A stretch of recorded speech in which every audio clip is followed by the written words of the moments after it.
Uh, oh, hello. Hey, there we go. Hello. We're live. How's it going, everybody? Welcome. It's Sunday. Rasa is back this week. She's rested. Yeah, She's had I time slept off. now. She slept a whole week just to prepare. Yes. She's ready to go. But Make sure I have everything open here. Yeah, I'm good. How's it going? yeah, I woke up from my hibernation. Yeah, excellent. That's good. I was thinking I'll make an effort, like it's just for you, like just for this Excellent. Sunday. I appreciate it. No, We no, all actually, appreciate it. yeah, actually that weekend we worked my like ass off for building my greenhouse. Do you remember I told you Oh, yeah. so it was a Lego puzzle for adults Hmm. because you literally have lots of things to put together and there's lots of bolted screws. You have to Okay. join everything, and it took logically didn't make sense the manual of how to put the greenhouse together. Yeah. For me, my husband's like, just look at the pictures, don't think, Yeah, yeah. just look at the pictures. Like, I can't, it doesn't make Yeah. fucking sense. It just doesn't, like, logically didn't make sense for me. Like, why would you put this way if it's supposed to be opposite, like the right way? Okay. But anyway, so it took us it's supposed to take like 5 hours to fill, but because we have a 2-year-old who's of course has to be outside, and it was briskly cold in that weekend. Yeah. We had to make sure that he's okay, we okay. But yeah, we finished. But on that Sunday, we just finished everything, and I was like, no, I can't. I'm not going to be able to talk. I'm gonna lose ability to be functional, and I don't want it to be presented like that on the video. Yeah. Live. It's like, Yeah. I would be like, yeah, okay, yeah, I understand what you're talking about. Like this, like, because when you were live and I was chatting to you, I was like writing, and I already forgot what I wrote, because the second I think I've like nodded. What did I say? What? Yeah. Thankfully I didn't press any enters or something, because Yeah. it definitely wouldn't have made sense. So That's hilarious. yeah, but Well, it's good to have you back this week. yeah, thank you very much for letting me come and join you on this course. live on this live chat. Of course. Yeah. So did you want to dive right into it? Do you want to hit us with something? What do you got? You were showing me the book before we started. Yeah. Well, let's talk about this, The Last Ronin. Yeah, give her. Mr. Eastman, Laird, Waltz, Scorza, and Delgado. There's lots of people involved in this, but this is the famous Last Ronin, who was delayed, I think. Whatever happened to it, then I'm not sure if it's going to continue. If it's continues, fine. So I'm a fan of mutants, Teenage Mutant Ninja Turtles. So I had to get it, even though the price tag, it's $8.99, but it is thicker edition, so you definitely get for what you paid for, like buying like a mini trade of the first, or good form, like high format, I guess, book from DC, like, let's say this way. Very well presented. The prestige things or whatever. Yeah, well presented, really nicely done. I hated some of the parts because your gutter loss is amazing. You can actually have, and I don't like that, because you have to like really bend the book like that. But it's still read nicely. But okay, so it starts like typical comic, I guess. You have a hero, I guess is our last Ronin, and he's in trouble because he's trying to get to some place, and he's going to this place. So it's really reminisced me straight away, gave me a feeling of like Batman in a way. It gave me a feeling of, like that one last guy who has to basically he's wanted to have revenge apparently in here. Of course, you have the same family problems, like your villains in there, and this is continuously. What threw me off straight away from the beginning of reading this was that you see him only one of them, but you can hear, or can you read his other brothers, turtles. Okay, so I'm thinking, okay, he's going crazy. This is future, like everything is in the future. He has this thing to achieve. He's going to basically avenge for everything for his family, and he looks very aged, kind of way. And then while he's traveling to this futuristic city, I guess, where everything is controlled by one a person, of the family of oh my god, Splinter. No, not Splinter. Splinter is a good guy. Is the dad? Yeah, that's right. I forgot the bad guy's name. Yeah. Anyway, so and I don't know the turtles well enough to even remind you. Yeah, and I'm ashamed because I'm supposed to know. Shredder, isn't it Shredder? Well, there you go. You see, I need you just to remind me. So Shredder's families, basically. So because that's why it's in the future. After seeing so many colors in the panels, that definitely reminded me of Fifth Element because of the flying cars, robotics, like especially this panel here. You can see, hopefully. The video for me is catching up. Yeah, there you go. I can see it now. Yeah. Yeah, so I'm going to stay still a little bit. So the cars are flying cars, like in Fifth Element, all the kind of like colors, and then you see the back. And then straight away, when you see the scene, if you can see it, or this one here, the purple screen with all the screens, that man, the Crow. So it's like, it reminds me of the Crow scene. I was like, okay. Your favorite thing, birds. Yeah, but I think it's like putting whatever he's basically, maybe he likes, and put it in one book and puts the turtle in that situation, kind of thing. So we have this journey, and what threw me off, which I don't think I want to spoil because a lot of people kind of want to get this one, but the back of the everything, the scenes is just action. He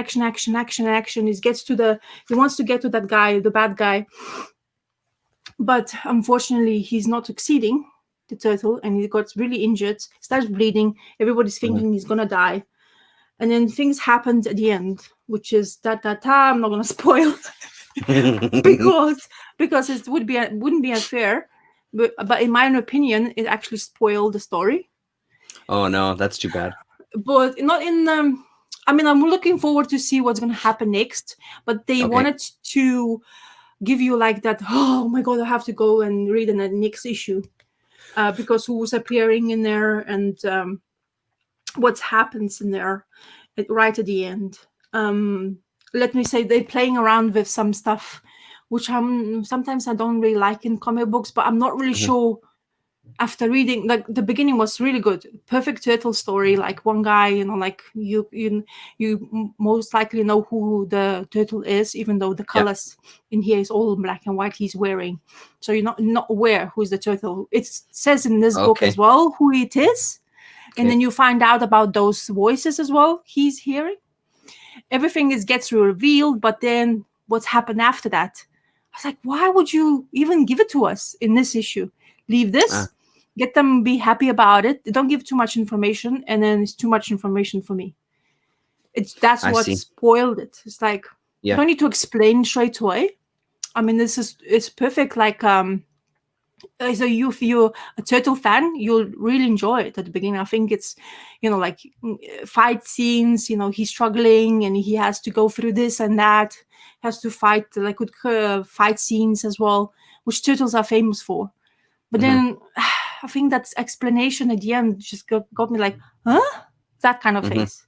And is the idea that this is kind of like a one-off? Is this continuing from the regular Turtle series and they're taking over a different storyline, or? No, this is, I think it's just going to be like, I don't know how many issues they're going to come up with, but it is a mature Turtles book, I think. I see. I guess they wanted to take Turtles to a like level, like, let's say, Black Label for DC. Yeah. In that kind of sense. So, and then the whole idea is you're not supposed to know who this turtle is. It's supposed to be kind of like a future. We're going to see what happens. Well, I thought that, but they did really reveal his name. I see. Okay. And as I said to you, because of that overly, I felt explanation in the end. Yeah. I felt like, why would you do that? I was plenty happy with whatever happens and him bleeding and not showing if he's going to survive. But then they gave us too much after that. And as I say, I don't want to spoil it for people because if you can first thing, if you can get hold of this book, is another one. Because apparently, people who hyping up oh, you have to get it because this is not going to be, something happened. I don't know exactly the story behind it, but something happened that this book they thought is not even going to come out. But then they wrong printing or something. I really don't know. And I don't remember the story behind that. Yeah. But apparently it's difficult to get hold of it now. And sorry, who put that out? Which company? IDW. Like IDW. Always. Okay. Yeah, IDW is doing titles for. Yeah, I see. For what? So they started since the new titles, which I'm reading as well, pulling every single month. So yeah. So as I say, I'm enjoying it. I enjoyed it until that, but I'm gonna pick up a second one because I'm a fan, so I have to. Kind of thing. You know, in my head, I was like, you committed to this price, so continue. You know, like see what's gonna happen. Because as I say, as a fan, something is interesting, and especially like we talk Ronin, ninjas, you know, like you get really giddy and excited, and that's why I really enjoy titles because of that as well. You know, that lore of Japanese, that kind of influence in the way they deal with situations, you know, and all that. I like Usagi's Jimbo quite a lot, but I have never read Usagi from the beginning, and he's always they kind of interlock together as well because he's a he's a sword person. I keep on forgetting names. Yeah. You know, that kind of stuff. Yeah. So yeah, it's really good. As I say, it's good, but as I say, for me, it wasn't perfect. Even though as a fan, I guess I always want perfect for Turtles because I expect, especially the original creators team of the Turtles doing that. I don't know. As I say, I maybe should have looked what's happened, but I don't like to get involved in those conspiracy theories like, oh, why did it not come out on time? What's happened with the printing? Maybe because it's mature. Maybe that's what happened. I really don't know. And a part of me always ends up thinking, especially with an aesthetic, that's kind of why I was double checking about the company, because it always ends up to me feeling like that's kind of bullshit. It's, you know, they do that to hype it up even more, and then it sells out, and you know, it's just again something that we've talked about before, where it's this idea of, you know, that a Ninja Turtles book is going to print. You've been printing comics for X how long, you know what I mean? As if there was a mess up on this one, really, you know what I mean? It always feels like it's a little bit of a play, right? But what do I know? It could be totally legit because I don't know anything about it. I remember hearing about the title, but I never. I mean, I'm just not a huge Turtles guy, so. I wish Damon would be now around us because I think he maybe read it. I'm not sure if he did. I don't remember though. Yeah. But anyway, as I say, the Turtles never had problem with people buying it. You have really fans like myself, for example, who usually considers to getting that, even though the price tag I was talking before I knew it came out, the price tag really hate that kind of thing on the first issue. It doesn't appeal to me whatsoever. Yes, of course you're getting maybe because the format and stuff like that, but it's just it's like you have to think before you want to commit it to it. Yeah. But well, and was that like 2 issues in one? It almost looked like it was at least 2 issues long. Yeah, it's definitely, I don't know, I haven't counted the pages, unfortunately. Yeah. But it feels like it is definitely two issues inside. So yeah. You know, but it's, as I say, it's really well presented. It's actually bigger than the comic itself. Oh, okay. It's just like a silver aged kind of type, as you can see. Okay. Yeah. Together, and you can see the gap. Yeah. Yeah, it's difficult for me with this camera. I can't see properly. Oh yeah, no, we can see it now. Yeah. So it's a bit bigger. Oh, look, mind the comics. Thank you. Hello. So yeah, as I say, as a Turtle fan, okay, good. As a over expecting, maybe a little bit disappointed, but as I say, I'm gonna continue with it. I'm a fan because I am still continue. Like, look, 111th issue of the regular. Yeah. Which I haven't read yet because I was concentrating on that because everybody was, you know, like, oh, you should read this or blah blah blah. But I'll read this and then get satisfied with my monthly fix, like I say. Yeah. So that's one of the things. But I haven't read it, unfortunately. As I say, too many things sometimes. It's really difficult to find the time now to read. Yeah, it gets tricky sometimes, yeah. Yeah, sometimes you have quite like that week when we didn't do chat. I had a couple of days really kind of like my kid was really nice to me. It's like, yeah, you can read. Yeah. It's good to read. Just have like 5 minutes. It's okay. I'm not going to ask you anything. I was like, oh, thank God. It's like you try to read and stuff, but yeah. And I'll show you some other books I'm still reading. I'm still reading Seven Secrets, which I haven't read yet.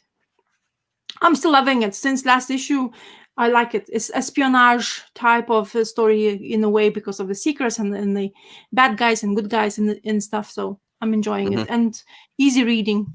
Of course, I'm still reading my Money Shot by Tim Seeley. Oh yeah, really good, very fantastic. If you want to laugh with like a lot of sexual conversation, but hilariously the way they get into situations, it's really good. Yeah, cool. And then I sometimes pick up those kind of thing, True Believers. Yes. So this is Avengers 80-something 3, I think. It's the first appearance of Valkyrie. Okay. It's a $1 edition, the True Believers. I have actually, I didn't, I was like, because sometimes the way my comic book guy tells me what it is that it tells the story, but it actually doesn't tell me whose first appearance it actually is. So I don't see the covers. So I picked this up because the story, I was like, I've never heard of it. Apparently I did, and I have read it. So it doesn't matter. It's like a pound or something like that. And I have never managed to pick this up when I'm a fan of him. Better Ray Bill. Isn't it? That's his name? Yeah, nice. Yeah, that's right. That's his first appearance as well. So for pound. But the most exciting purchase I have is this: the first appearance of Black Panther. Oh, sweet. And because I've never, when I wanted to get it in that time, I was like, oh yeah, I'll get it later. But I wasn't I was still new of collecting comic books, and I didn't realize how if you pass up something, sometimes usually just runs away from you. And this book did that exact thing. Yeah. And I never got it. And then probably skyrocketed once the movie came out, I imagine, right? Like I don't know the price on it. But...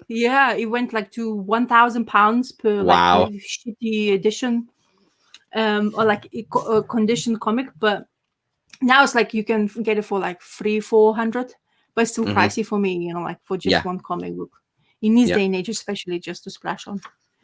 But how can you not be happy not getting this? Jack Kirby's super cool. But the thing is, okay, this is not. I don't know what this what this word means, but whatever it's how it says it. But if you can read, oh shit, sorry. This let me this how how do you do this?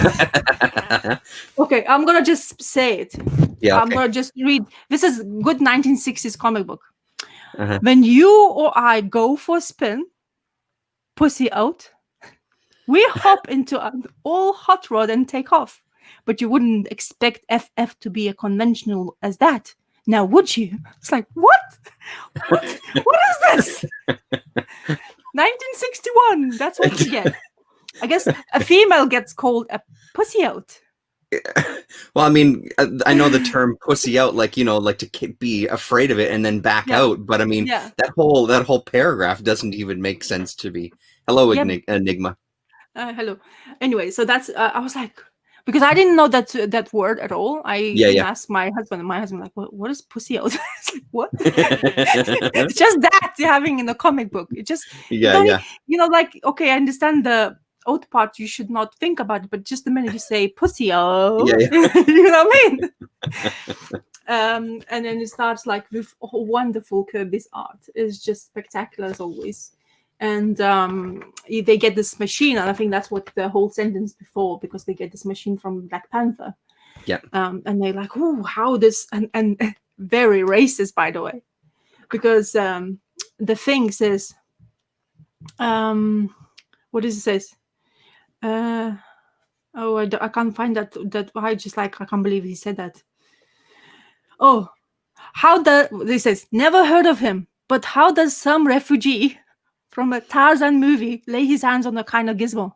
That's the thing saying to him. Or like, how the, so it's 1961. It's like a lot of fun, but a lot of like, because of the race and stuff. But it's really cool to see the enhanced colors, I guess, and it's great to see the Kirby's art as always.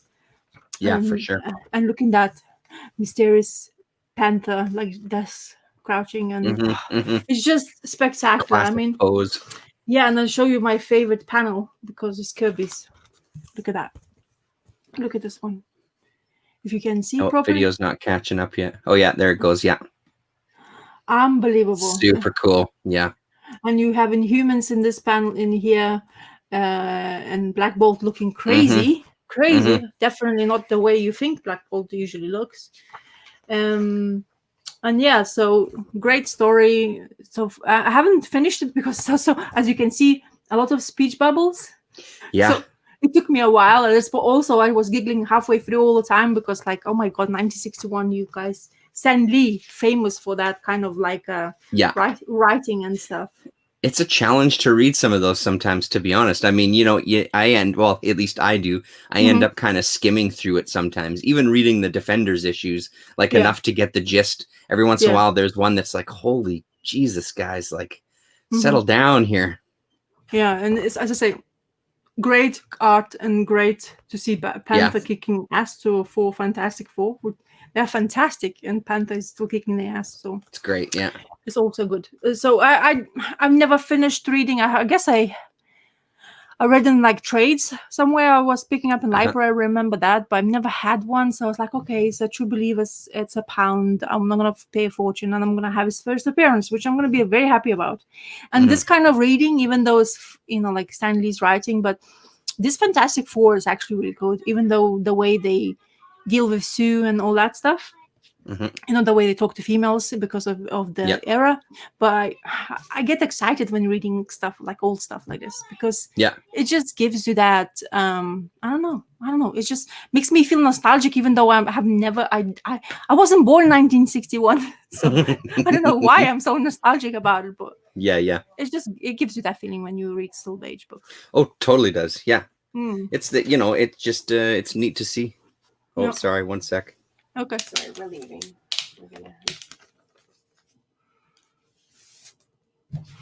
Sorry for this temporal. Okay, sorry about that. Here, I'm And the last thing I read is, of course, well, not the last one. I'm still reading Invincibles. Oh yeah. But one of the floppy, like the paper edition of comic books I'm reading is The Scumbag by Rick Remender and Robinson and Dinicio. And I know you have read it. So I sure have. Before I go rave about it, let's hear your opinion first. I enjoyed the first issue, so I picked up both of them and I read them back to back. I just sat and read them both. Damien had shown the second issue on Twitter, and he showed a couple of the interiors, and I wasn't as crazy about the interiors on Twitter, but then seeing it in person for that second issue, I enjoyed it a lot more. I don't know, man. I thought the first issue was a lot of fun. I enjoyed it quite a bit. I thought this art was ridiculously good, really, really enjoyed it. How do you find that scene when he was crouching and starting? I thought it was hilarious. I laughed out loud at it. I thought it was hilarious. Yeah. But the way I like the way they were playing with the panel, because the previous panel, you don't see what's happening, and then reveal. It's a big reveal. Yeah, no, totally. Yeah, this page here. Where he's just so fixated on it, he can't see anything around him. And then all of a sudden we get to see everything around him and people's faces in shock. I thought it was fun. And I mean, I'll definitely stick with it. The one issue that I had, and it's a minor one, but so at the back, Rick Remender gives kind of like a little, page of, and the first thing he says is, I love stories about scumbags. Jeffrey the Dude Lebowski, Don Draper, Tony Soprano, Walter White. Jeffrey the Dude Lebowski was not a scumbag. Like it's a little bit of a, I don't know, it's a little bit of a strange premise to me, because I mean, I wouldn't put the dude in the same kind of bag as this character here in this book. I think that they're different. I mean, he's a character who's tapped out of society for sure. Yeah. But I don't know if I'd call him a scumbag. The dude doesn't go around trying to do horrible things to people. So I'm a huge Lebowski fan. So I took minor offense at that, but it's like I said, it was totally minor. And then I got over it, and then I read the second issue. Yeah, so it pushed the wrong button, basically. Yeah, a little bit. Well, because it was like, I can see what you're kind of doing, I guess. And the thing that I found interesting about the first issue was I couldn't completely see the angle, you know what I mean? And then he spells it out at the end, and I can see kind of like his angle with the subtext and, this idea of like one individual being able to make a difference. I get it. It's a little lofty for me, but the thing is, I'm willing, because again, like we talked about before, I do trust him as a writer, and I do trust that he's going to have something going for it. And I mean, I think once I read the second issue and I got a little more of the perspective of kind of, he's talking about taking this character and almost making like an absurdist kind of like black comedy out of it. Yeah, I can get with that. That kind of thing I can get with. And I think that kind of idea holds some promise. I didn't think the second issue was as strong. And there was a couple of things, and I guess, I don't know if it's me and the way that I read it, I was a little confused about these kind of, I guess, our main villains ideology, because they seem to be kind of saying one thing and then presenting something else. And maybe with me saying that out loud, maybe that's exactly what he meant it to be. And I just missed the point. But I didn't like this one as much. There was still some really good moments in it. And like I said, seeing the art in person as opposed to kind of a photo of it on Twitter, I liked it a lot better in person. I think it works really well. But I mean, I'm going to stick with it. There's no turning back for me at this point. And I love this back cover. I love on the two issues. I think it's fantastic. Yeah, it's one of my favorite things. The one thing I always, with this, the minute I read, okay, the titles come back, I don't want it to take it seriously, and I think he doesn't want to take it seriously. He doesn't want us to make it like overthinking, like kind of thing. You have a guy, he's gonna be a douche. Just follow him and see what's gonna be up to, And it seems like him putting his two fingers in his pants. It grosses me out, but in a way, I just like, perfect. Like this is exactly what kind of person would do. Like, especially smelling his two fingers after that. It's like, oh, dude. You know what I mean? So I was like, oh. Anyway, so, and then it's just the banter between her. And then are you a fan of Hunter S. Thompson? I loved Hunter S. Thompson growing up, maybe a little too much. But I was a big fan of Hunter Thompson and, guys like Bukowski and things like that, right? I definitely had my mode where I was into that stuff pretty heavy. Honestly, I am not as much familiar with Hunter S. Thompson because reading books for me was a chore all the time. My husband is a big fan of Hunter S. Thompson or whatever he's written. So he told me a couple of things because I always inquired on that. But I never attempted to watch the movie because I know it would spoil the shit out because, they attempt to do the Hunter S. Thompson impersonations. And I just read some of the things, what his life was and the way he ended up being kind of like really, sad, but he was fighting in his own brain, if I understand properly, because all the drugs and then all that stuff and things he has to write about and guns and violence and all that bullshit. Anyway, but it's interesting that he had put that. I guess he's a fan as well. It's the right era for him to like that kind of stuff. So for me, the bad guys, so I kind of question the same thing with you, but I like the way they make it like, it seems to be serious, but then they mention scorpions, and it's like, I remember my parents going completely rave head for scorpions. So that will actually make, and that kind of giggles he gives me, it just tells me I want to continue, see what's going to happen. And of course, the best part for me, I don't know why, when he starts seeing himself.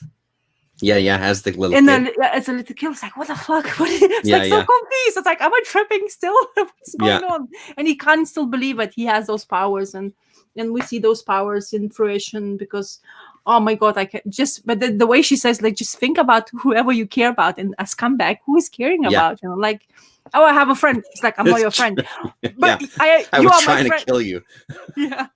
I'm your best friend, but no, you're not my best friend. So and that kind of things and action scenes and fights, and it's not overly that scorpion part. It's just like, oh, you have a scorpion patch, and he just gets invited. It's like, okay, I'm gonna see a scorpion. He gets really excited and sees, who is this douche, the bad guy. And it's really weird ghetto. I mean, I guess he was trying to put that in perspective of especially having the hand up like that, you know. Yeah. And stuff like that. But as I say, don't take it seriously too much, but just go with the flow. And I think it's a perfect like relaxation and get away from everything. That's basically this comic book is all about. And I mean, I think that's a thing that could either fall on its ass or it could work really well. And that's the thing that I guess I'm a bit nervous about, because I mean, you know, with stuff like, to me, well, I don't know, this might be a bigger thing. There's a fine line with satire, right? Like, oh yes, yeah. You know, so I mean, I hope that he doesn't get to, because some of this stuff is so on the nose that, like, you know, when does satire become just kind of, you know, you're just making a political statement and it's not really satire anymore, right? Yeah. And then as far as like these kind of characters, because I mean, I grew up working in welding shops. I grew up in a very different world, and even now dealing with the membership at the union office, we have a lot of people in our local that come from all different walks of life.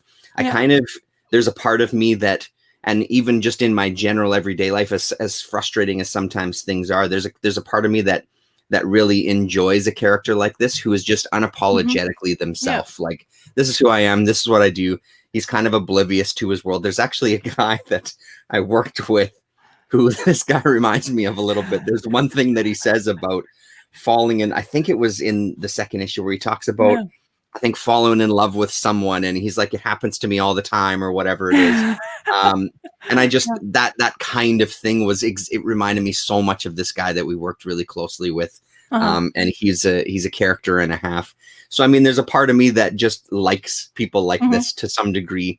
And I mean, I think that for this guy specifically, he's just clearly, he's not a guy that's trying to say these things and do these things to be an asshole. He just doesn't know and and honestly doesn't really care. His only goal is to just get high with his Hunter S. Thompson briefcase filled with drugs, which I loved that. And then they finally gave it to him, and seeing his eyes open wide, like, oh my God, this is fantastic. You know, I thought it was cool.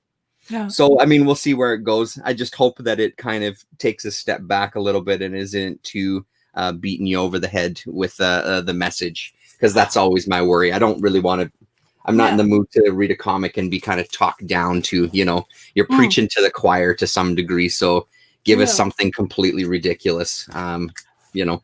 Well, the thing is, that's the thing. I don't think he wants to do that kind of stuff. But I know that he's really good at writing people like this. Like the flawed character. Yeah, but like something is not right with them, you know what I mean? Or like or life caught in a way, or something that just happened that they can open up or deal with it, stuff like that. But yes, it's gonna be a fine line to see if he's gonna, how far can he take it, and what kind of stories he actually have. Because like you were mentioning about these like comparing the characters to this name to those movie like characters as well, because he's been writing it for a while, this comic book, so he's definitely aware of the character himself. He knows better than we do, but we just getting to know him.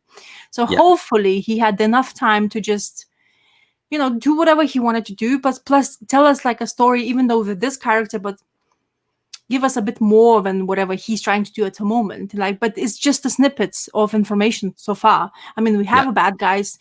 We have him shooting up his drug, and he gets this powers. We don't really know why and what, you know, like saving Grace. Yes, 007. You know, is something is bad gonna happen for sure, and that's what we're gonna see. But the way he has that. The company has to talk to him about it, and he's like, well, but I don't care. I don't care about this stuff. And then it shows the briefcase. It's like, okay, I care. Just give me that. So like, and you like a puppy, like, come here, sit. Now we're doing something about it, you know, like that kind of stuff. And it's great, I think. One of the things that you just reminded me of, so in the first issue where he's hallucinating and he comes around the corner and sees what he thinks is a leprechaun fighting Medusa. But his comment is, two magical creatures can't figure out their differences. What hope any of us got? I thought that was hilarious. And I mean, I think that's the thing with Remender, right? Like, you know, you go back to, you know, for me, the staple of Remender, Fear Agent. I mean, that character was a total fuck up. but push come to shove, he's going to do the right thing. This guy is past that. He's like, push come to shove, we don't know if he's going to do the right thing. He's going to do what suits kind of him in that moment, which could be entertaining. Like I said, I'm willing to give him a shot anyway. I enjoyed the 2 issues enough to keep going. Yeah, exactly. But he has the really good creative team, especially the artist it is kind of, because some of I heard people like when they reviewing the stuff saying that overly complicated shots, like camera angles and stuff like that. I'm like not sure what's happening, but because it's tripping, I mean, imagine your camera angles has to be kind of a bit bizarre and weird, because if he's tripping, it's all the time on drugs or he's drunk, in that sense helps. And of course it helps Remender to tell the story of him, because at the end of the day, you have horrible art, no matter what kind of scumbag you're talking about. I don't know if I would care, you know what I mean? So that's what I always talked about comic books. If you don't have 2 of them together working as a comic, I switch off as a reader. That's how I do. But art is essential for me. And Remender is picking up always the Dionisio we already know, because he's from Black Science he used to do. He was part of the team. Robinson, I'm not sure if he ever worked, but Robinson is famous, I think, was in DC doing a lot of stuff. Okay. Yeah. I am guessing because of the name, but maybe I'm confusing him with a writer. I don't know. Okay. It might be. Yeah. So, yeah, and I'm continuously, after talking about this, I'm continuously reading Invincible. At the moment where I am, Invincible doesn't have powers anymore. Which is, and what did you say to me earlier? Issue 97, is that where you're at? Yeah, issue 97 I am. I'm about to read 97 issue, so I'm 96 issues in. And at the moment I'm having Invincible not without powers, and he's freaking out. Before he was, why do I want to be a superhero? Now it's like, oh shit, I don't have any powers. Because the situation with Viltrum, so Viltrumites, the race of his father, they managed, like, they can't defeat them. But they got their home world was destroyed by Invincible and his dad. So they decided to do one thing that Invincible never wanted them to do, is to go to Earth. They go to Earth and say, we don't have a choice. I'm gonna kill you, all your people you love so much, or you let us sit down in your place where you live and forget about us. And he's like, what? I want to defeat you, and blah blah blah blah. It's like, and there's this leader who's apparently a royal. And because of he's a leader and royal, he's been trained differently to other Viltrumites, and he's more powerful. I think even more powerful than Superman, to be honest. The way it felt like when they were fighting him, like you punch him. Usually the punches, as you saw, and the blood you saw, were like everybody was bleeding their ass off. This guy got punched, and he's like, I'm looking like, do this cheek now. I didn't feel that one. Just this cheek, like, punch it, like, I'm bored, kind of that kind of power.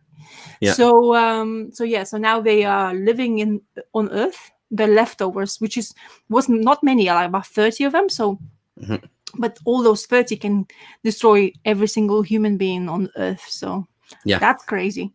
Anyway, and then afterwards, the good guy became a bad guy, in a way, because they had this idea, like people have, I'm doing this for the good, and you are completely blind forever. Who is going to be in trouble? Who's going to be in your way of doing that the good thing? And you don't care. You're just completely going to go for it because you believe in this and you think you're doing the good things. So if people dying around it because you're doing stuff, you don't really care. You just want to do this. Yeah. And then because of that, he lost his powers. And then, funny, I was like, okay, this is it. Now you lose powers, where Kirkman is going to take us. He has something up his sleeve. Apparently, Invincible's blood is a super, super special. I don't know why. I haven't read that far. But apparently, even that supposed royal was freaking out the minute he found out. Because the minute he found out all the deal he had with Invincible, he wanted to destroy Invincible no matter what, because what he found out, what he has in his blood. So that's interesting. And that's what kept me going again. So nice and quiet, boom. And then you have like, a hint, go, continue, don't worry, he's still there. Yeah. You're like, we haven't lost it yet. You just continue reading. So this is definitely, I know why people are raving about, because even in issue 96, you still continuously like thinking what the hell happens, because it's like keeping you guessing, and I like that. I really do. Yeah. It makes me feel keeps like you invested. Yeah, because it's the characters. What happened to his girlfriend? That was funny.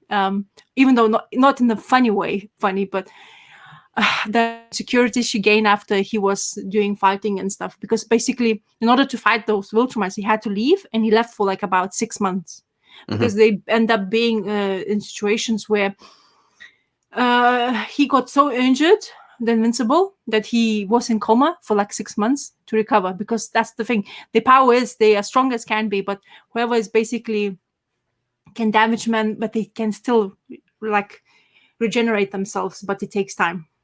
So it took about a year until she saw him again, so after the combat. So it's, as I say, very involved, great characters. The mother is superb. I love that woman. The little brother, I'm not sure about. He's like, oh, I'm all grown up, even though he's like he's still like he's in his head, he's still a child to what ideas he have, what's right, what's wrong, who he cares about, who he doesn't. Like, he doesn't care about any person on Earth, even though he basically survived because of him saying, okay, Invincible saying to him, I'm going to save him because you're my brother first, but second, he gave you shelter and gave you his own mother, even though it wasn't his biological mother. So kind of like that's mixed feeling. But characters who are great for like conversational part in the story. So definitely, as I say, I'm really involved in the story, and I'm continue like going like crazy for what I read, and it's entertaining. So exactly what I need. Exactly. Yeah. So yeah. Yeah, that's cool. That's good to find that. Yeah. Yeah. Did you have anything? Did you read anything else, or was that was your biggest?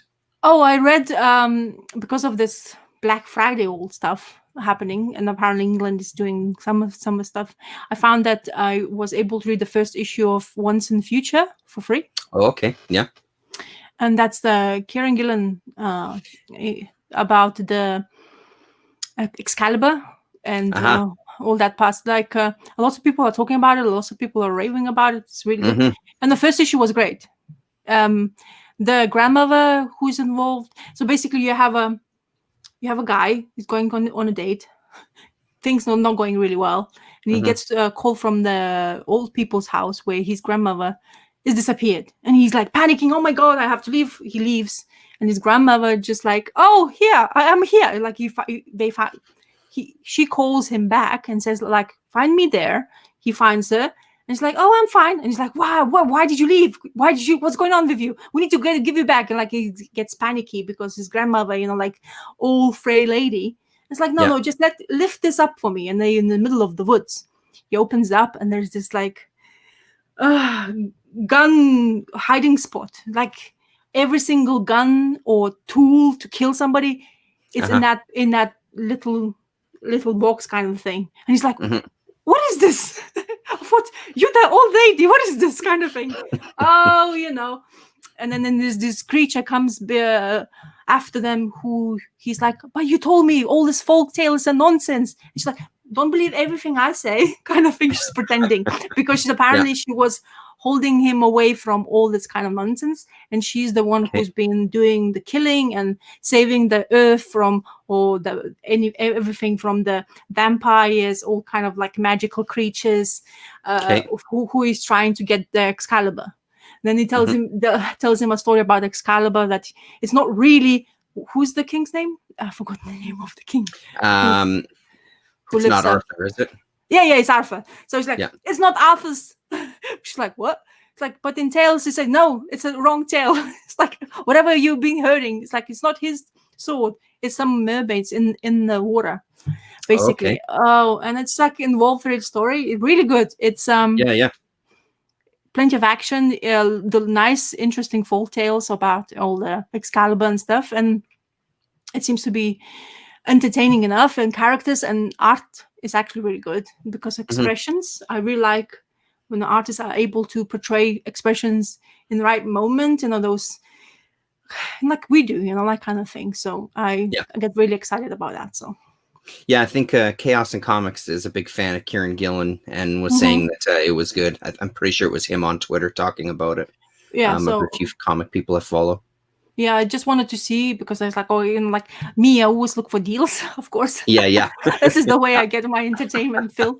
So if I find something, it's like, oh yeah, definitely. So I also found that there's this app I have on my iPad, which was usually just like you can buy like subscriptions as well for the comic books. Okay. But they had like a deal of like a free volume of Usagi Yojimbo, the first volume. Nice. Like, yeah. So but digitally, but it's for free. It's like, maybe. Yeah. But I was like, okay, if you're offering free, I mean, I will not say no. kind of thing. Yeah. Yeah, it's like cool. I think the app is called Graphite. Oh, okay. Yeah, if I'm correct. It's all about comic books, but they tend to offer like free stuff to read. And they always usually, for example, they have lots of even Hellboy, like Dark Horse stuff. Oh, wow. I was looking. So if you kind of feel like want to never know about Dark Horse, or you have not read Dark Horse comic books, it's great to go there to actually browse and see what's it all about. I mean, at the end of the day, they, I think, offer issue number 1 for free, as far as I know, from what they offer for free. As I say, I haven't really done a lot of research, but what I've done, I was happy about. Yeah, cool. That's very cool. Yeah, that Abe Sapien out of the Hellboy stuff, when Adam was talking about that, when the two of you were talking about that, that's the stuff that really resonated for me, as far as like, that's one that I'd love to check out. Oh, it's definitely well worth to read, even though if you're familiar at least a little bit with the character, but it gives you that really good perspective of who he is and why he's there, basically. And it's very entertaining. Beautiful art, by the way. Yeah. Stunning. I mean, I think, I don't know if you, Adam was showing us some art of it. He did, yeah. And those guys who were drawing him were drawing some Hellboy stuff as well. So they definitely know and have that feel for Mignola's type of a style he looks for in stories to tell about Mignolaverse. So really good. Really good. Highly recommended. No matter whoever don't care about Hellboy, don't care, just go Ape Sapien. Because I always root for a different guy. Not the main guy, but the different guy.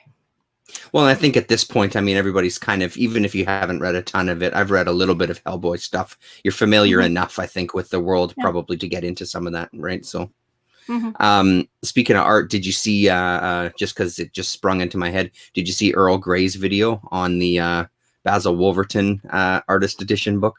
I didn't have. I have this on my list, and I was like, the minute I saw it, I was like, oh, Terrence is gonna be going crazy for it. Yeah, I watched it late last night. I saw it when it first posted, and I just didn't have a chance to watch it. So I finally sat down late last night and watched it, and oh my goodness, does it ever look incredible? It looks just freaking beautiful. So did you make cry? He was talking about get a cup ready for your drool, and I'm like, my cup it was overflowed. It was just ridiculous. It looked really cool. I mean, just the other day I was just kind of flipping through some books on my shelf as I was just sitting, and I've got a bunch of Basil Wolverton stuff, so I was sitting just looking through it, and the idea of seeing some of that in that artist edition size, man. I mean, it's out there. You can sort of find it. It's expensive as all hell, just like the artist editions are. But I'm hopeful that one day maybe it pops up, because that looked incredible. But then you have something amazing as well in your hands, didn't you?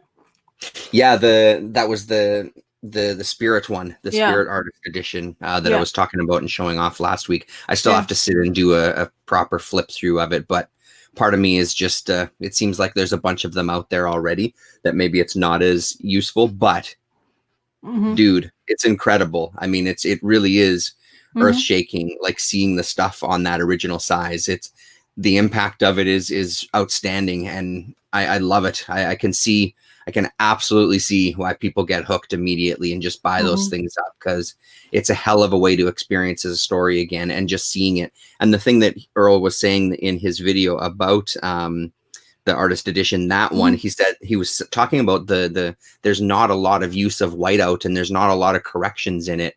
And he's like, it kind of maybe speaks to kind of his level of kind of artistry where he didn't. And again, I haven't seen the book, but taking his word for it, his level of artistry where he just did enough work on it with the pencil stages and all these other things where he was pretty precise with it. But seeing some of the because there's some pieces that he shows in the back of the book from his Bible stories where it's a full page illustration. And I mean, just thinking about all those little hatch marks and how precise it is, like, dude, the guy was a beast, unbelievable. I would love to see that. It's definitely one that I want in my hands for sure. The thing is, with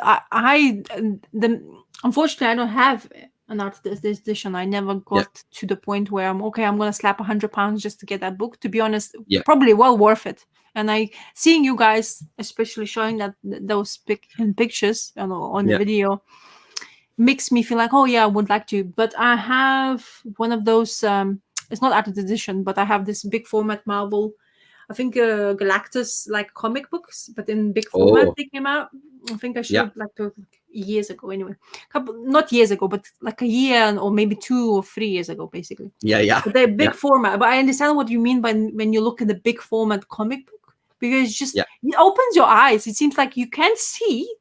You definitely find exciting when you read the comic books, but when you start flipping those pages, which is like absolutely ginormous, it just gives you attention. You want to basically dissect it so nicely. And especially if you're out of this edition, it shows like you say, Basildon had so much probably finesse in his art that he didn't have to get like all those fight outs, because he's just so confident. And it's all about confidence at the end of the day, and your skill, what you can do. Yeah. So I always wanted one, to be honest, but because I don't think I have an artist in my head I completely need to have, like, probably I don't know. Thinking about it's like, wait, which one? But Barry Windsor Smith, if they would come out with Barry Windsor Smith one, I probably would definitely think about or start saving the money for it, because the guy was genius, to be honest, on the piece of page. And I mean, I don't know what he's doing now. Is he still alive? I think he's still alive. I think we've heard it. It wasn't, but I'm not sure. But his art, whatever comic book I have, like Machine Man, that miniseries he's done, absolutely fantastic, absolutely brilliant. And even Conan art he done, it was splendid. It's like I have his couple of like actual Silver Age, those Conan books, and they're really good with his art inside. It's just like so, as I say, I'm highly jealous of anybody who's actually been able to get hold of any artist edition. But it brings you that just one step closer to the artist, right? And I mean, I'm hoping that once these things kind of, I mean, not once they do, because it feels like they've taken off to some degree. I would love to see them. My danger zone would be if they started getting into some of the underground comic artists, like guys like Spain Rodriguez. That would be amazing to see an artist edition of him. Maybe some Crumb stuff would be great. It feels like there's been an abundance of Crumb over the years, sketchbooks and that sort of thing, where I don't know. I mean, I'm sure it would still be spectacular, but it would be great if they got into some of those guys, or like Jack Jackson and people like that. I think would be great to see the art on that level. Because it really does put you, kind of looking over their shoulder to some degree, where you can kind of imagine them sitting and painting these and like inking these things and sketching, and like you get that sensation for sure. So I remember Custom Brownster. He was picking those up quite a lot of them, and especially those, because he's a huge fan of Spider-Man. Yeah, and he has amazing Spider-Man collection anyway. He was showing those Spider-Man artist editions of like Romita and stuff like that. And Romita Senior's art has always been something I always enjoyed in Spider-Man. Yeah, and even like I think he done this as well, but I'm not sure. Maybe I'm wrong, but somebody else has done. But anyway, when he was showing in the video, I was like, oh my God, I actually enjoy it. I mean, honestly, I don't care much about Spider-Man. Yeah. I like him in some parts, but I'm not like, I have to read him all the time. And no, like, I'm more like, seems to be a more Miles Morales fan. Because maybe it's the Spider-Man itself. He's so excited. Like, I was watching cartoons and I was watching them religiously. Those in the 80s, the cartoons came out with the Mary Jane and the like beautiful locks. Everybody's like just perfect looking people.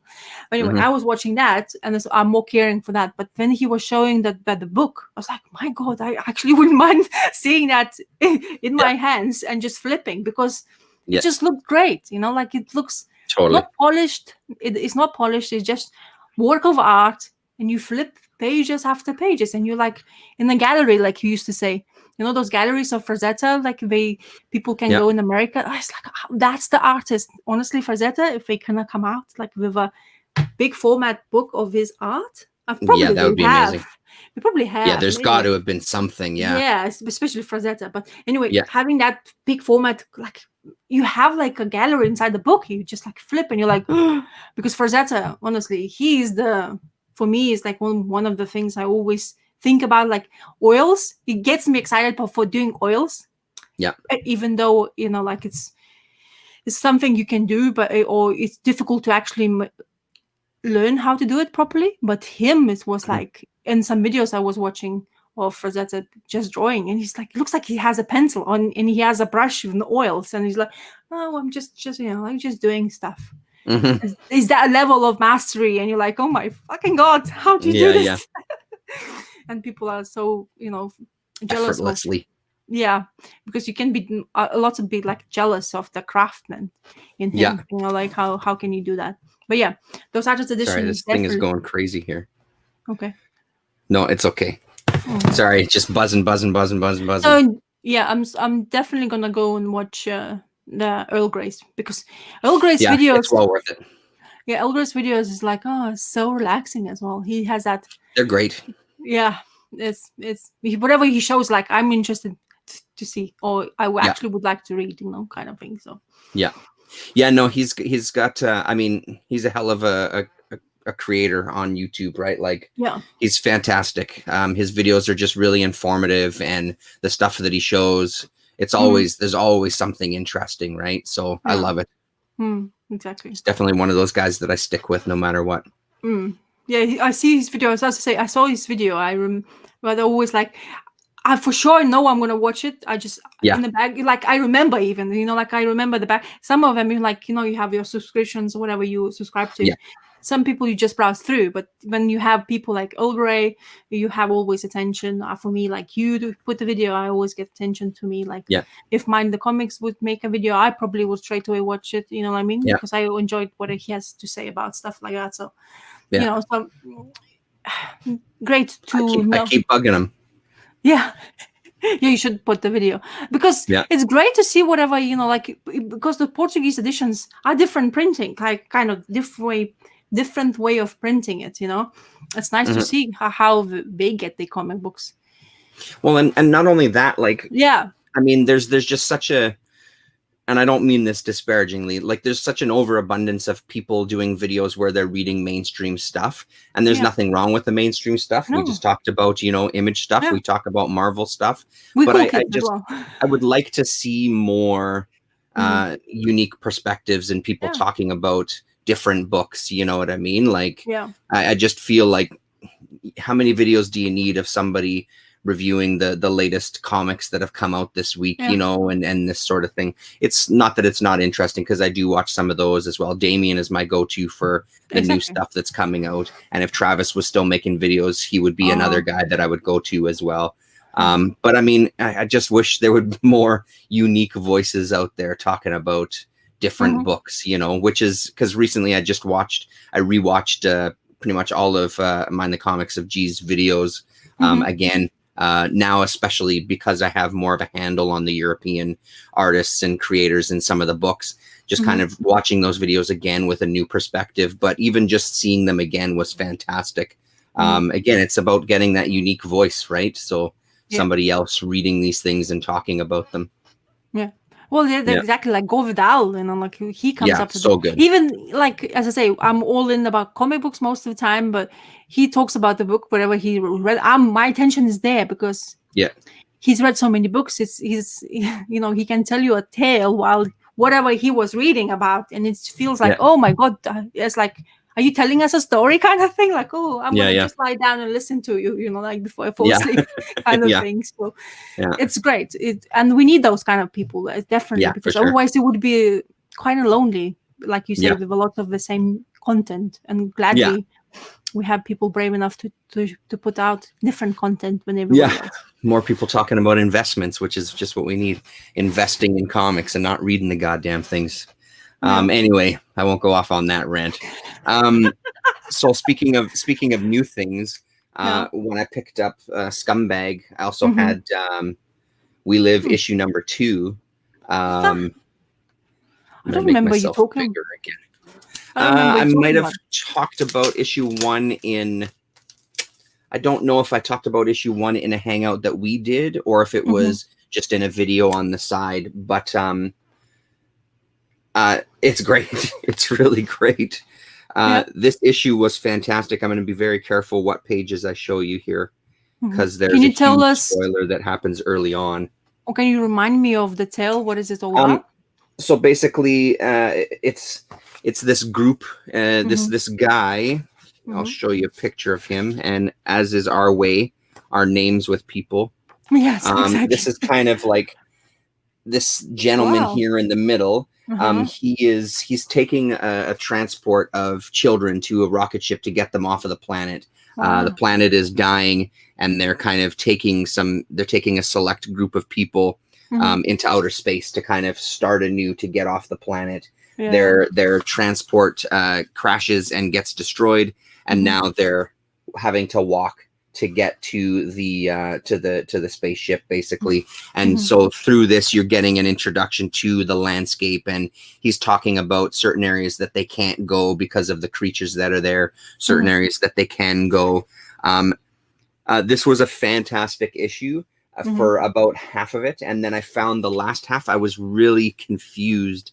It felt like every single page, the scene kind of changed and jumped through time. So I'm wondering if it was if almost like the last part of it was almost like a montage of kind of taking us through time. But I found for me, like, I think it's going to take a reread, and I haven't sat and reread it yet. But again, it's one of those books, like, even seeing what's coming up in the next issue, like, that's an unbelievable image, right? It's really great. I'm really digging it. And again, this was Damien that talked to us about it on his video.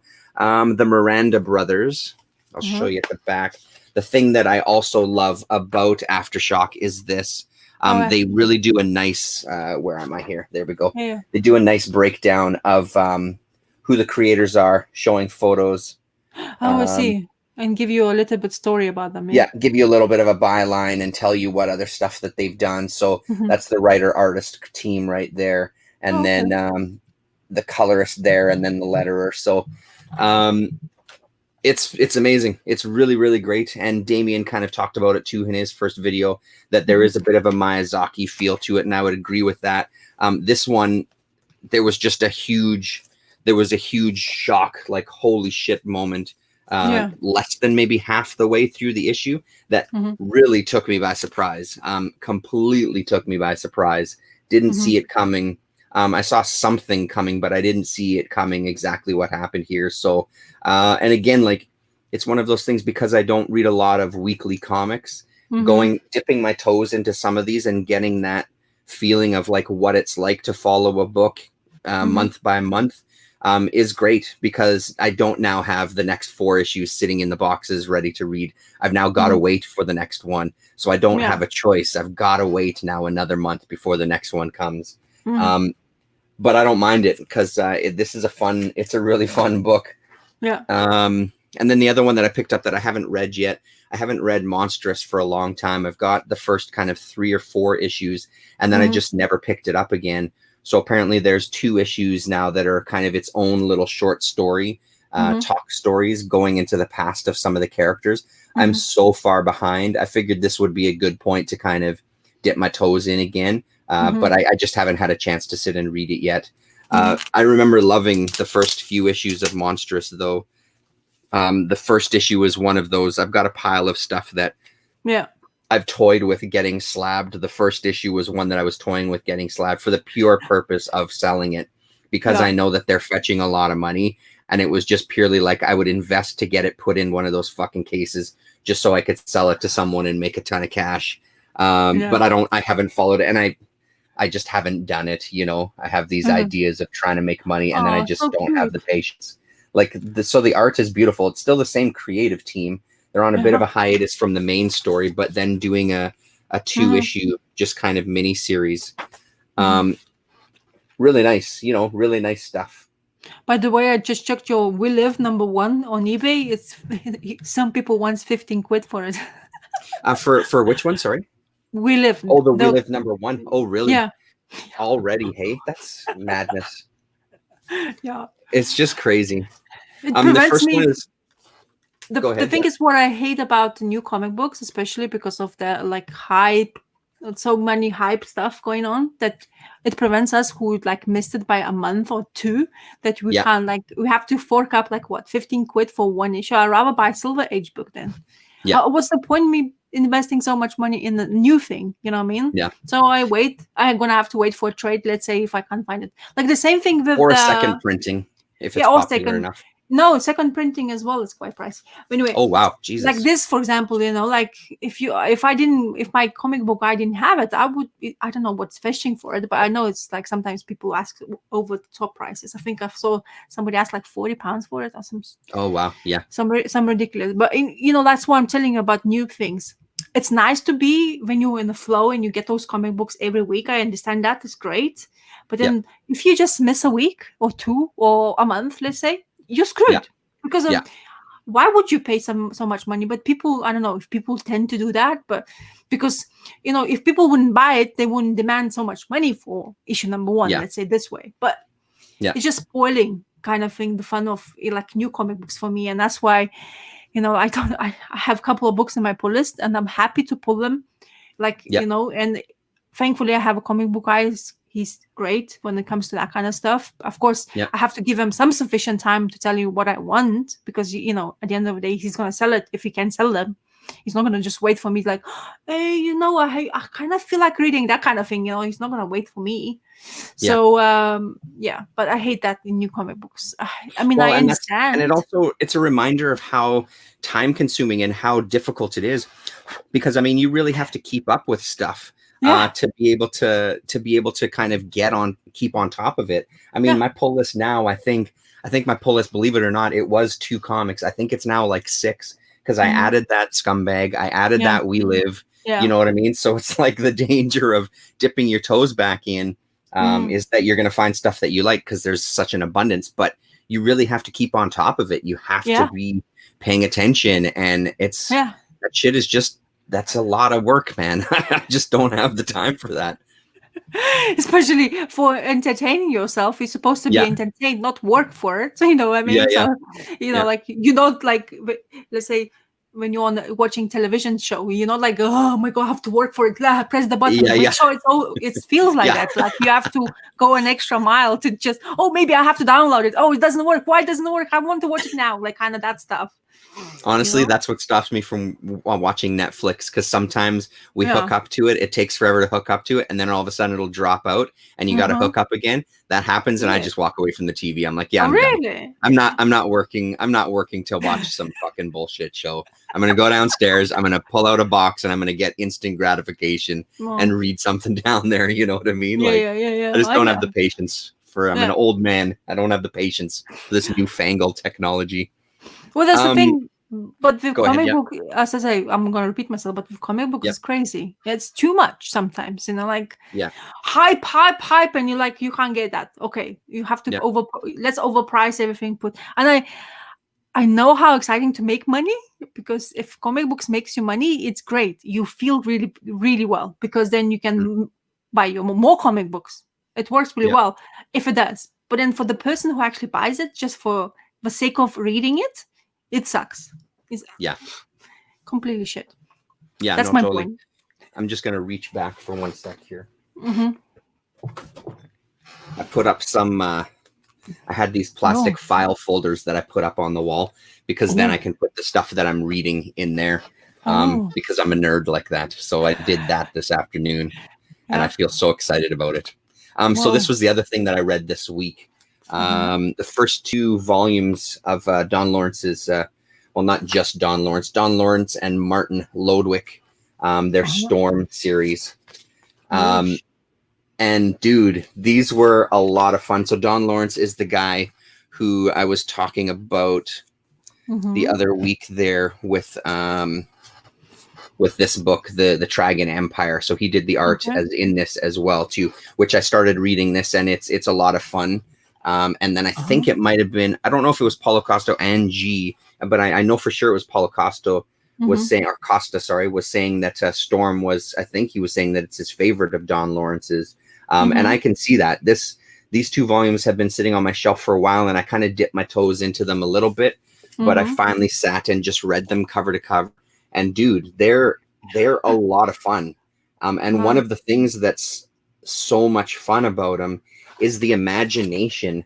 Like here we have this head coming out of the sand with hands, and one of the main characters, Ember is her name. She's in a cage and is going to be lowered into the mouth of this creature if Storm doesn't do what they're asking of him.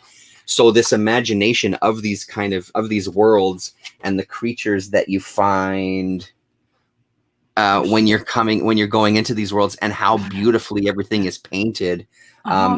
Really, really cool. So this first story kind of goes one direction, and then in the next story, we're all of a sudden in outer space, and it's because he's a man out of time, basically. Storm is a man out of time, and it's talking about kind of different dimensions and different realities. He's from an Earth that hasn't existed in like 1 million years or something. So as they're kind of getting transported from the planet in the first story, they get caught in like this tractor beam because he's this anomaly that's going to help this one main villain whose name, I think it's Marduk, which is also the name of like a black metal band. I think is the character who's going to harness his energy to kind of take over the world or take over the universe as usual. So he gets caught in this tractor beam and is in this kind of orbit with these space whales. And there's this kind of hunter who is, it's unbelievable. So then he feeds him this pearl that's in these whales. And because he's now eaten this magical pearl, he's able to communicate and they can understand each other. He takes him back to the surface of the planet, and there's been a bunch of destruction, and the story just kind of goes from there. He ends up becoming a slave and working in these underground mines where they mine water on these planets. And I'll just show you that page here. So that's where Storm kind of goes to work, and how they transport the water is they feed the ice to this big snake. And basically, like a cow who's kind of eating grass and then producing milk, this snake produces water for the planet. But it's really, really fun. And of course, so now that I just finished this one just this afternoon, the last couple pages of volume 2, it's a lot of fun. So they escape from the prison, and now they're these space pirates, which is just badass. Even just saying that out loud, the fact that they're now space pirates. And even Paulo and hello, Rickard is here as well too, saying the same things. Just that the art is beautiful, and I would agree. Like Don Lawrence's art is unbelievable. And here we go.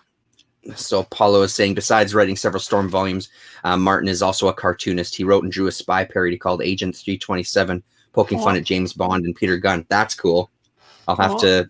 And that's the thing. Like, you go down these paths again. It's, then you see a name that you can type that name in and see what else they've done, right? Like, it just becomes such a rabbit hole, right? But that's part of the fun of it. That's the part that doesn't feel like work, because I enjoy kind of digging for this stuff, right? So where that becomes part of like the attraction of it. But highly recommended. I don't see them. I did a little bit of a search online. Not very far yet. I'm sure that they're out there. I don't know how easy it is to find these 2 volumes. I think I found like a year apart from each other just by chance, right? So I don't know how in abundance they are. Is this Titan? Yeah, it's Titan Books that did these reprints. So I mean, maybe more accessible to you in the UK. I don't really know. I already looked, but yeah, I'm looking. I always look in on eBay just to while you talk. To see how much it is. So volume 2 is you can buy it, and volume 1 is not. I can't see anywhere. But it seems to be the artist is similar to Smurfs original TV series, because it's about the Agent 327, because I just looked it up, and apparently there's crazy amount of volumes there is. Okay. And many not in English, unfortunately. Yeah. But I'll show you the picture. And this is the guy. It looks like Smurfs, bad guys. Oh yeah, it's true. He does. Okay. So maybe. I mean, I'm just saying. It looks like from that kind of thing. Yeah, Polish has to be, isn't it? Because then it's made by, I don't know, some Europeans. But yeah, there is one like. It looks quite cool though. Well, and stuff like that, it's got to be collected somewhere. Hold on, I'm gonna expand you again there. But cool. Yeah, it almost looks like something from Gru. Yeah, but it's not in English again. You can buy it, but it's not in English. Which is that's the thing with some European stuff. You're like, oh my god, you can't find it. You get excited, but you can't find it in English. But the Storm thing I saw is volume 2 is definitely available to get, but not volume 1. And was it pricey that you saw? Give me a sec. Sorry, I'll tell you. It was £15, 15. Okay. Not too bad. Plus your shipping. So Paulo's saying it's Dutch is what he's saying here. Appeared in a magazine called Eppo. Okay. Yeah, I never know the surname, so yeah, it definitely like reminds me of Smurfs. For sure. That agent, Yeah. So I mean, those were great, and it just gets me more excited about continually digging into those. So did you read? Oh yes, I read I am up to issue 5, 6. You're up to 5. Okay, I'm up to 5 as well too. Like I read the next 3, so 6 is the next one to come for me. Go ahead. What did you think? But I'm gonna just say I like it. I love it. I actually enjoy, especially that this issue, because it was in that Italian Venice area where they have the masquerade of people all wearing the old school masks and stuff like that. It looks fantastic, and he didn't like her ghetto. It's really good. It suits her so well, and of course she's badass. In each issue, the story just gets more richer. She like you get to know a bit more her. You saw her past life, how she became one, how the education, and her teacher. That's what's kind of sad story about her teacher. Because the end of the teacher was in here. She that's right. She killed herself when she does her flashback. So I think the issue the last issue 5 is a flashback to her life when she was married to this guy, and they were like, she was reminiscing and those scenes, like perfect Bond scenes, and and she looks really good. And you have them having marital issues.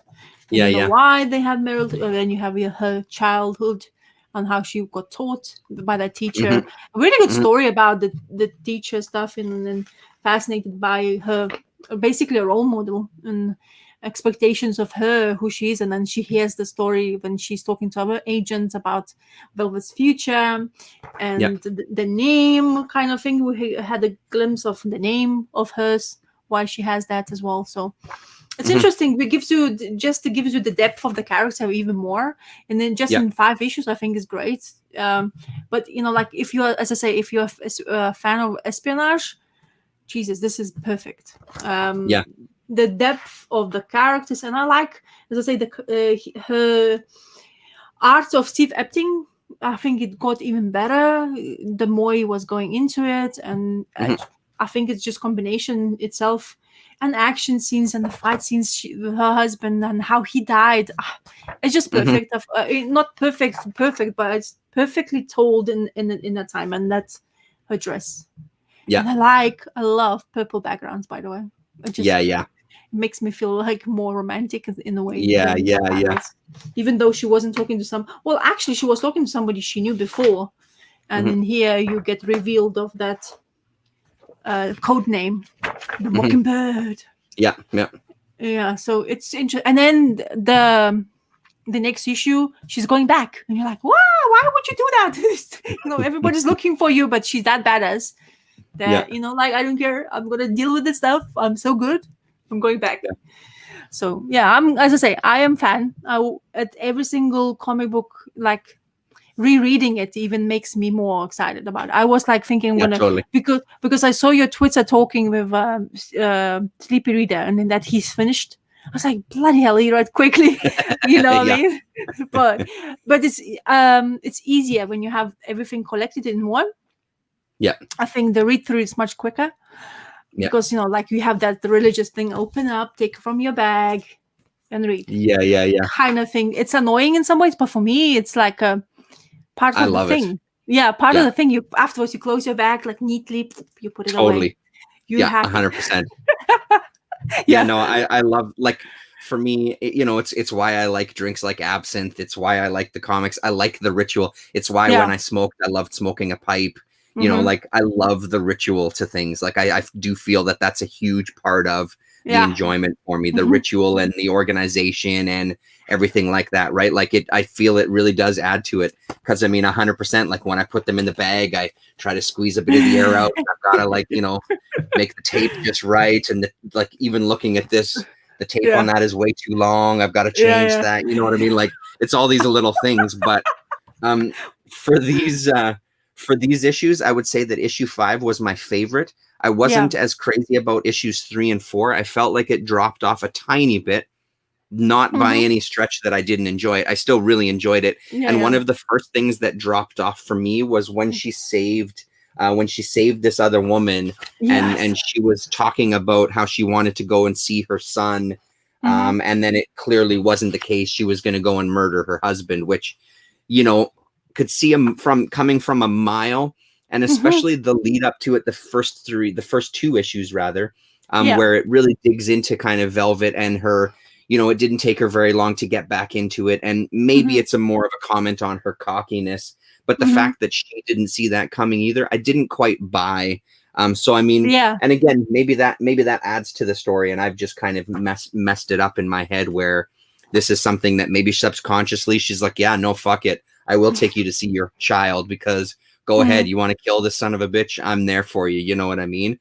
I was kind of taken out of it a little bit there because I didn't quite buy it, but I totally agree with you about issue 5. I thought it was phenomenal. I thought it was the strongest of these 3 issues.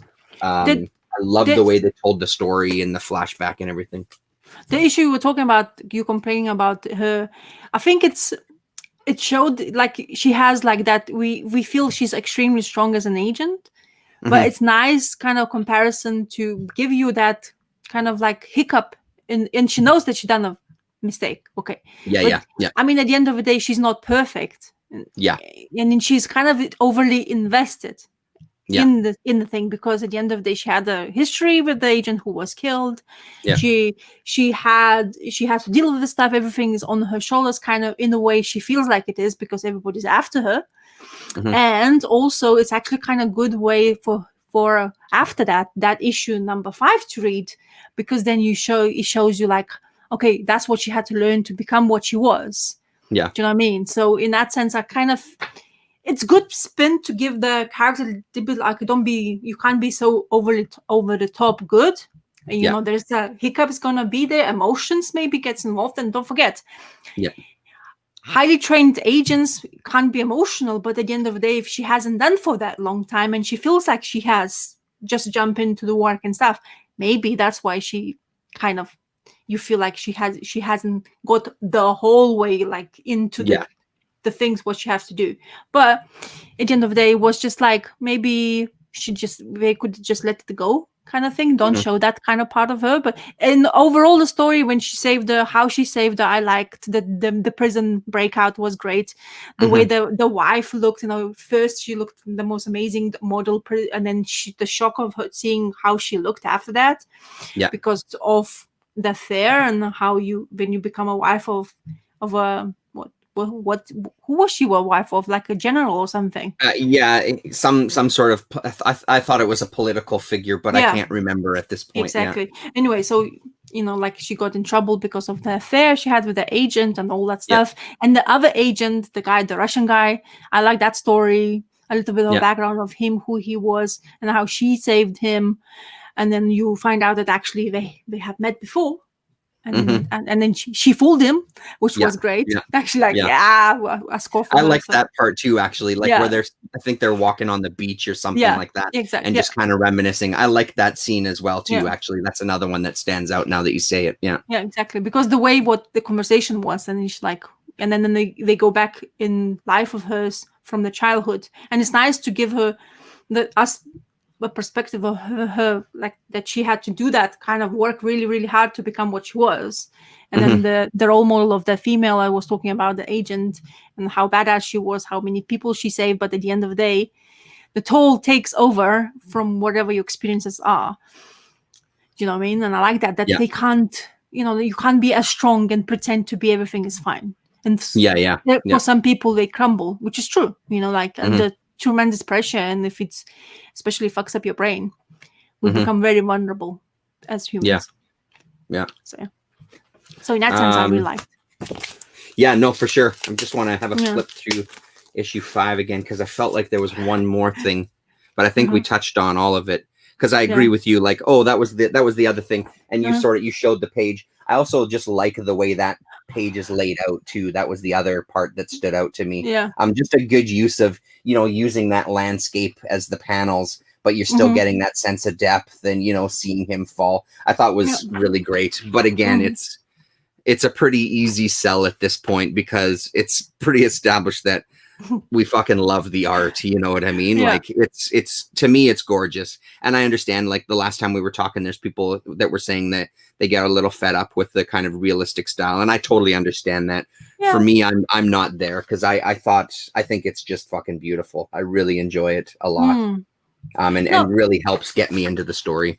Exactly. It gives you you can say something about over realistic places and everything like that, but it gives you it tells the story basically as well. You read the text, but the panels are great because it gives you the atmosphere, the time when she is, and especially like I said, that Venice part when she went with the masquerade and stuff, and the way they look. That kind of like it's difficult to, if its art wasn't great, especially in that era, you have to be pompous, you have to show off with all that masks and stuff, and that gave you the feeling, like I don't know if you see that in Canada, but sometimes you could see in here when it happens that kind of thing in Italy. I don't know exactly the name of it. I forgot now. But when that thing happens, the people look amazing. They just go back in like 100 years, it seems to be, when the amount of money or whatever, the time they spend just to dress up just for that, it's unbelievable. But it looks great. It's just, the special occasion what people have, and they keep that tradition alive, which is something I always enjoy when people get to the I can't speak, to that tradition. You know what I mean? I just like that they're keeping up, even though the generations passing by, but it's just something you want to. And of course, we always like to be showing off ourselves and showing us pretty and pamper kind of things. The other one that worked for me too was these pages, and again, you said it again. I just thought they worked really well, especially with like, how classic of a movie pose is this here? Making out in the surf, right? Like and even the different use of colors compared to the rest of them. I mean, it really does add to the overall atmosphere. And then later in the same book, you have pages that look like this with those dark colors. So kind of her romanticized visions of what it was, with her husband. It's a fucking good book, man. There's no doubt about it. It's just a good book. And reading it second time, it just like gives you those snippets you maybe might missed before when you were reading. And I like that, like some of the things, like the details of the female, how much she felt like it was necessary. I actually even forgot that she was actually married. Like properly married to somebody, even though it was like a part of the thing what she had to do. But and the way it looks like the education she had to go through, which is kind of natural, because she's an agent. She had to go through a lot of things, learn lots of things, but the knack of it that she had, that like a natural knack for being an agent kind of thing. Yeah, I like that as well. So yeah, I'm a fan. Yeah, for sure. Yeah.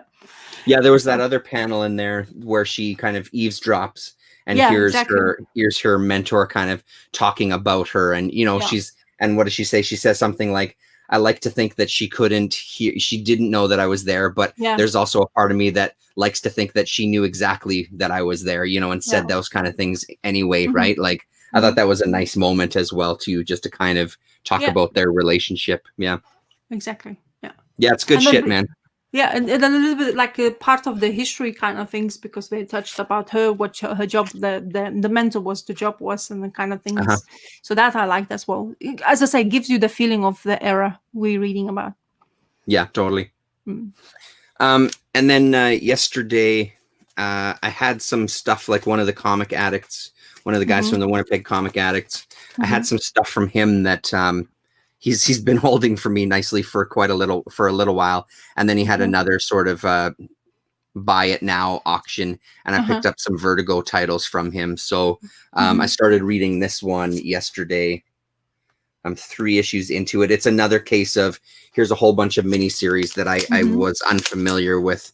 And this one by Elaine Lee, who did Starstruck, and also the Transmutation of Ike Garuda, I think, which I really, really loved, that 2 issues. And I guess this is the second story in this Vamp series. I think there was 3 different miniseries. So this is the second miniseries, which I didn't know when I picked it up. I just picked it up because I saw her name, and I saw Vertigo, and I saw 6-issue miniseries.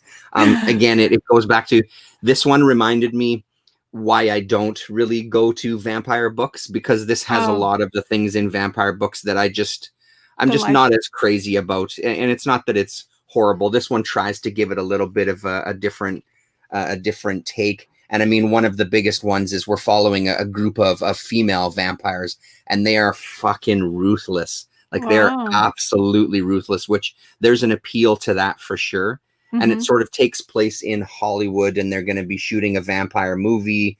And these chicks ride into town and basically just take over, and are kind of weaving themselves into the stories of everybody, and just devouring people left, right, and center, so that part of it I do kind of like. And again, because of what I do for a living, it really shines a shitty light on producers and kind of the film industry. And I do admit I get a kick out of that. There was one that stood out to me, and now I don't remember it, but and it kind of has this underlying story of kind of what I'm guessing is the the first in their lineage has been kind of trapped and is being held prisoner by somebody, and is dying.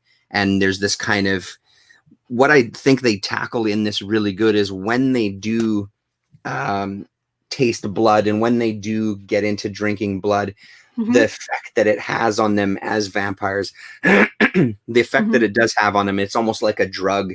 It just completely takes them away, and they get kind of just really caught up in the feeling and the sensations and stuff, which I thought was handled pretty good in here. I mean, some of these covers are badass. Have you ever sampled American Vampire by Vertigo? I haven't. Yeah, I know it, but I've never actually read it. But I do know it very well. And again, I think that's mainly from the reason that vampires aren't like my go-to thing. And I kind of wish the interior art looked like these covers, because there's something kind of grotesque about these covers that I think really, really works. Exactly. But I mean, again, it's just it's good so far. Like, it's good enough. I can't. It's not blowing me away, but I'm enjoying it. There's parts of the story that I'm having a little bit of trouble understanding what's going on. And there's another main character who's a poet as well. So there's there's some of this really poetic kind of writing going on that, again, is not something that I'm naturally drawn to. So that style of writing tends to lose me a little bit. But again, it's a 6-issue miniseries, so I'll finish reading the last 3. And if I didn't like it, whatever, it cost me like, I don't know, I think these 6 books cost me like $2 or $3 or something like that, right? So And then the other ones that I got that were Vertigo that I haven't dug into yet. This one from online, there's a couple of people saying that this one is really, really good. It's a 4-issue miniseries, Heartthrobs, an anthology. So kind of like a romance comic, but on dipping through it, it looks like it's a little more, and there's that same cover artist. Yeah. It looks like it's a little darker. So it's Glenn Fabry, yes? The cover artist. Yes, you're correct. Good looking. Yeah, good work. Yeah, I like him, so I definitely should know, because every single Preacher cover is by him. So of course. Yeah, stunning. That's right. Of course. That's exactly where I would know him from. Yeah. His art is ridiculously good. Those covers are exceptional. And this one has some really cool names in it as well. Bob Fingerman, Brian Bolland, Tim Sale does some art in issue, Brian Azzarello, Richard Corbin, Peter Milligan, Jesus. So a lot of heavy hitters. So that's going to be a fun one. I haven't dipped my toes into it yet though, so I couldn't tell you. So you're feeding your Vertigo bug, huh? The thing is, when I went to pick them up, I was talking to the guy, Derek is his name. And I was telling him, like, I love all these Vertigo stuff because I bought a bunch of the miniseries from him over the last year or so.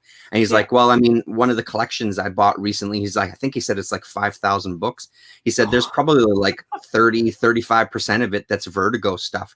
He's like, like there's a big chunk of Sandman and all this kind of stuff. And that kind of stuff doesn't necessarily do it for me.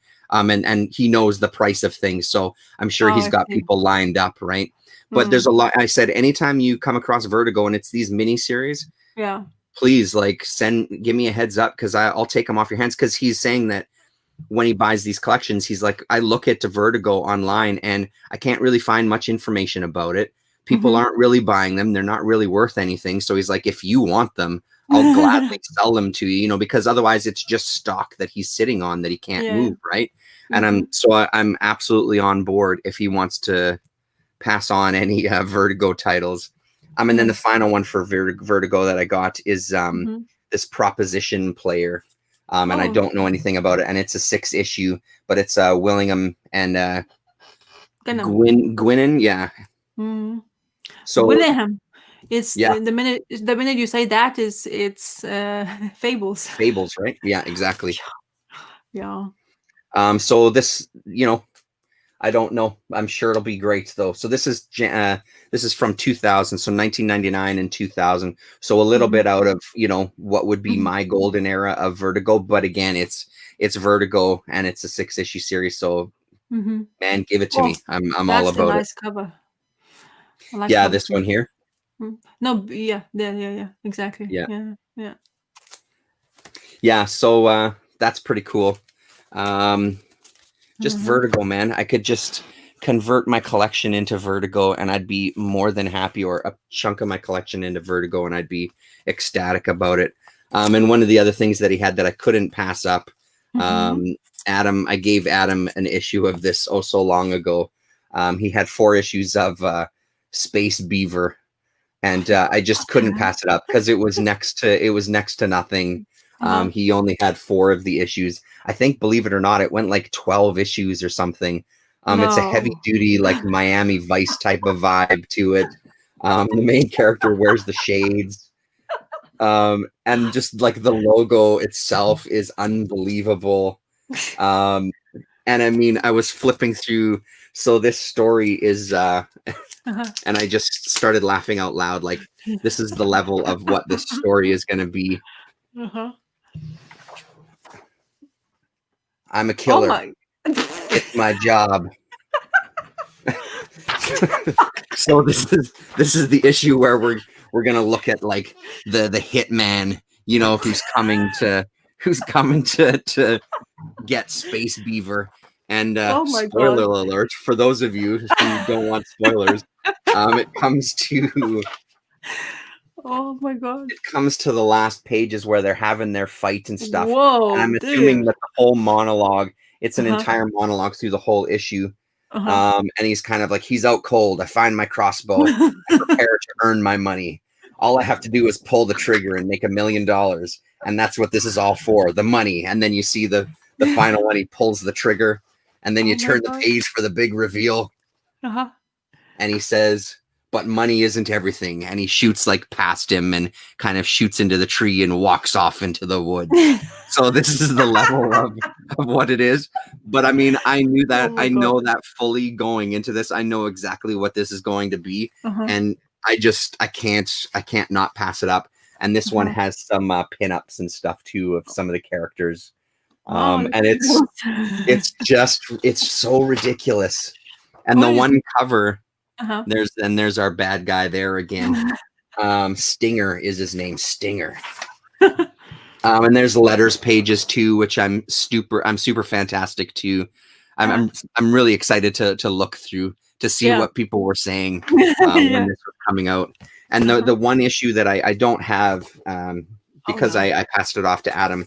It's Space Beaver standing at a gravestone, and it's all snow covered, and it's just it's a fucking exceptional cover. And I think of the video where Adam talks about it, he kind of says, "Oh, Space Beaver, what's happened to you? What's gone on with your life? I need to know more." But it looks, and it was next to nothing. I think it was like $2 for those or something like that. So why not? 50 cents a book. I'll absolutely give it a shot. But those are just going to be absolutely mind-numbing, just kind of fun reads. So is it like a proper 90s? Yeah, it got released. Yeah, is that were you looking online? No, yeah, just to for the I like to giggle. Oh my god, Stinger! It's just absolutely ridiculous. No, 1987. So this is issue number 5, and this one is from 1987. Okay. Published by $10 Comics. I see. Out of San Mateo, California. Oh my god! Seriously. There's an issue there's this. This is a trade, but it has a homage. I'm going to show it to you now. Okay, hold on. We gotta make your screen big here. Solo layout. There it goes. Okay, go for it. Yeah, Space Beaver. Oh, forget about it. That was homage in the introduction by Garth Ennis. Could you believe? That's with Garth Ennis. Is that what you said? Yeah, introduction by Garth Ennis. Oh, geez. Look at that. Well, and I mean, I've talked about it in previous videos, like years ago. Like, as much as it may be an embarrassing thing to say, it's a huge part of my comics reading. Like when these anthropomorphic characters came out, fuck me, I was reading Geriatric Gangrene Jiu-Jitsu Gerbils. I was reading Kung Fu Kangaroos. I was reading I was reading Captain Carrot and the Zoo Crew. Like, I loved that shit. I loved all that stuff. And then I got rid of all of it. And now it's one of these things. I still have some Fish Police. I still have Captain Jack. And now I've got Space Beaver. And it's one of those things that's like, dude, I may end up buying some of that stuff back because it was just ridiculous fun and so bizarre, and all based on Teenage Mutant Ninja Turtles. They became popular. So everybody and their dog was putting out martial art animals and just trying to cash in, right? So I can't resist. So I'm really actually excited that I got those 4 issues. I don't know, with me and animals, I tend not to read anything that much. I mean, the part of turtles, I don't know, they I don't that, but I read the first issue of We 3 by Grant Morrison. It's about animals, and it's supposed to be fantastic. I actually, you know what, I'm going to send it to you because I can't if I have them still, if I didn't sell them, because I might have sold them, but if I haven't sold them and I find, I'm going to send it to you because I'm never going to look at it because it's just I read the first issue, it's scarred the shit out of me. I was like, no way. Oh really? Hey, because it was just intense, or yeah, it's lots of, oh no, man, I don't want to even think about it, to be honest. And for example, like Howler Mouse, he liked a lot the story. I think the story is good, but I didn't want it because dogs dying, it just puts me in the mood. I don't know why. It's just that it's my kryptonite. The dog dying is like, oh my god, dying with it kind of thing. No, it's really. I remember when my dog died, when he died when I was here. So I grew up with him and died, and it's like, oh my god, it's like losing your family member, to be honest. Yeah. He died when he was 16. So Anyway, so thinking about that just I think makes me feel horrible. Well, I mean, I would say that this stuff is nowhere near like that. It's completely, the opposite end for sure. Yeah, no, but I've heard really good things about that series. I've seen it around, but it's just not something that I've picked up. Yeah. Mm-hmm. As I say, I'm not sure if I got rid of it, but as I say, if I can find them, definitely gonna send it your way because cool. That sounds awesome to me. It's Grant Morrison. That's why I picked it up because I like his writing. It goes somewhere you don't feel comfortable with. But I thought, okay, should be nothing too bad. But then, oh my god, no! Mm-hmm. I just couldn't go through with it afterwards. Yeah. Mm. And then the last two that I picked up from yesterday, just a random issue of Ghosts, just because when they're cheap, I just grab them. Yeah, it's a pretty good cover on that one. I like that one. Yeah. And then this one that I didn't know anything about, and again, the only reason I picked it up is because it was cheap. Elektra, what does that say? Root of Evil? Yeah. So, and I was looking through it, and it does have so it's like an embossed cover and stuff, and even on the back, it has that embossed kind of deal. Yeah, you could see it there. Yeah. It's almost a cross of it. There's touches of Kelly Jones to the art with the way the figures are. I don't know if this is supposed to be any good. I don't know if it's supposed to be an absolute piece of crap. What do we have here? D.G. Chichester is the writer. Scott McDaniel is the penciler. Hector Collazo is the inker. So no names that mean anything to me whatsoever. And what year? It doesn't say a year though. So this is book 1. So we'll see how it reads. I don't have high hopes for it, but I figured, again, it's cheap. Let's give it a shot and see what it's like. Cool. Doesn't look. Those pages don't look too bad, actually. No, it doesn't look bad at all. Yeah. Well, it depends on the story. Exactly. Yeah. Because sometimes Elektra is difficult. I don't know why they overcomplicate the character itself. But you know the movie. You know the movie with what's her name? She used to be married to Ben Affleck. I don't know. Jennifer. No. Yeah. What's her name? I know who you're talking about. The Elektra. Jennifer is it though? Yeah. I love that movie.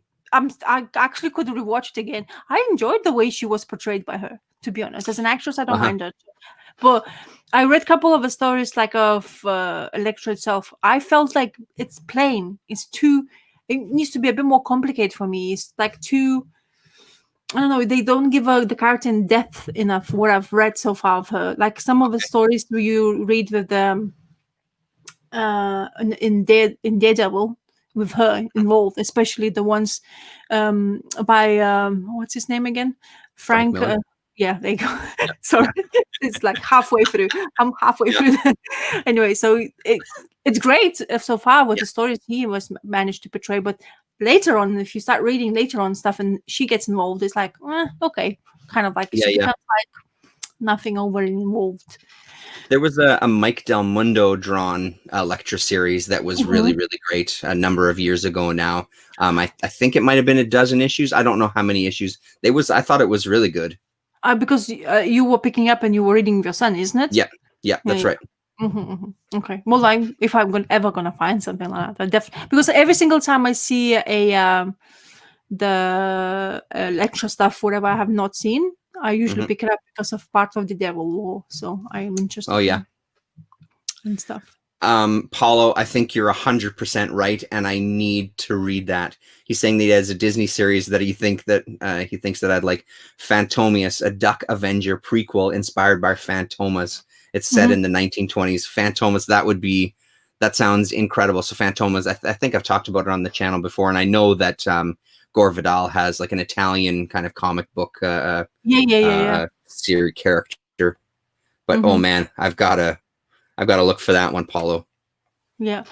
Did you check that channel I was talking to you about? I didn't watch it. I did see, the link that you sent in Twitter. Yeah. Because I didn't watch it. No, but yeah. Because it has also the Doctor Strange. You picked it up, that one, the oversized format, Shambhala. Oh yeah, I did. Yeah. Yep. So he has that one as well. It's a motion comic book movies, basically. So all of them. So that the one, the link I gave it to you, is about my favorite Doctor Doom story. It's written by Brubaker. So this guy is producing this motion comic books, and he has people coming to voice it. I don't know who he's getting, or friends or something. But sometimes it's. I was listening to which story, I don't remember. But anyway, I was listening to one of the stories where I just like, okay, just like sometimes you have the audio cast, kind of like audiobooks. I put it as a video and I was glancing a couple of times, but sometimes you can't get the stories like Shambhala. I was listening to that and watching it. I enjoyed it because it shows the art and everything, and the Doctor Strange and get into that. So it's actually quite good. I mean, it gives you like really. Oh, I was watching the Thor one with the Jason Aaron, even though I've read some of it, but I haven't read it all the way through. And he has some of stories is further down or I haven't read. And I was just listening to it and it's like, oh my God, that's actually really good. I mean, it reminded me how good it was, kind of thing. So he has quite a few of them. Yeah, Jason Aaron's Thor stuff was so fucking good.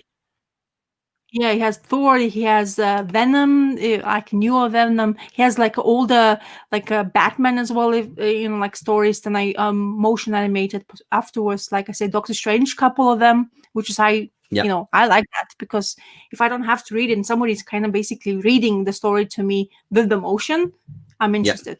So if you gonna have a look, definitely well worth it. Just to I definitely will. Because something is like in the background sometimes, and especially when you don't have time to read comic books. I was just listening to some of them. It's like I want to read comic books now. Kind of gives me the excitement to do that. So that Shambhala I think was that J.M. DeMatteis written one. With all the paint. That's nice cool. Watercolor art inside. I'm just opening it. The Russian Comic Book Geek is the channel. Yeah. Cool.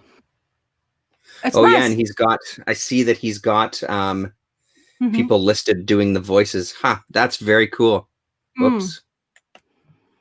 I didn't mean to play it. Don't play it. There we go. That's awesome. I see it here. Thor the God Butcher motion comic movie. Super cool, man. So just some guy, hey? Like just nobody associated with a studio or anything, just some YouTuber. I presume so. I mean, I don't know his background or anything, but whatever he has so far, whatever I've just like I watched the some of Batman ones, and he had that like like old Batman voices and different people. It seems to be so it's actually quite cool. And that Book of Doom, as I say, is definitely one of my favorite written about Doom. And you also even have a question, the question I keep on not reading. He even have that. So it's like maybe I should listen to that and then get excited about it and say, oh, I have to read this. I have it. I should do it anyway. So I thought you will maybe have a fun for it. Oh yeah, no, for sure. I'll definitely check that out. Last night I ended up watching. There's been some on Netflix. There's been some UK stand-up comedian Netflix specials that have made their way over here. So I watched the first James Acaster stand-up. He did 4 of them, and that first one is just exceptional. I was, it's very rare that I'll sit and laugh out loud to myself when I'm sitting in a room, but I literally laughed out loud a number of times at some of the bits in there. He's such a clever guy, man. Yeah. He's not stupid at all, but the way he looks is so lanky and all of that. Yeah. He's a total weirdo. Yeah. You're like, oh, creep kind of thing. Yeah. But it's superbly funny. Absolutely. So funny. And just again, like I was impressed by just how clever it was. Like he starts the first special, he does, does whatever, 15 minutes where he's on his knees on the stage. And you're like, what the hell is he doing? And then he works it into his routine. And it's like, dude, that's so smart. Like it was just really entertaining to watch, Some comedians are really clever the way they write the stories, and that's why it takes them sometimes so long, and they completely doing that throughout like a year just to get this money back for the work they have done. But from the point you start, it's actually you have to pay attention because they're definitely going to end up with the point they made from the beginning, and just wraps up so nicely, and you like laugh all the time, and afterwards it just gives you the reward at the end, especially like this guy. he's definitely one of the best ones, like newer ones as well, stand-up comedians, like younger ones. I mean by. So yeah, he's fantastic. You should watch Mock the Week. He's there quite often, and the minute he does something, he's just like, oh my god. And he comes up with some weird stuff, and everybody's like, huh? Yeah, you know, it's just great. And I like those when they all stand up and both teams stand up on the side, and they have the title, and they just come up with shit in that time, and that's the best they do. I think English stand-ups are so good for that, because there's some people coming from like other countries to do that, but there's one guy, I forgot his name now. He has a TV show as well. He looks weird as well, always with the suit. It's one of them, like leaders of the team kind of thing. He always there on Mock the Week, and he's spectacular when he comes to say us some in that thing. Like we have say like mom killed somebody, and he just comes up with shit like completely absolute, and he looks like it feels real. I was like, what are you talking about? Everyone was like, huh? He's just joking. Yeah. Ridiculous. I watched me and my wife are addicted to Richard Osman's House of Games, where he does like it's a week of it's the same guest on for a full week, and Acaster was on for a week on that one, and he just cleaned up.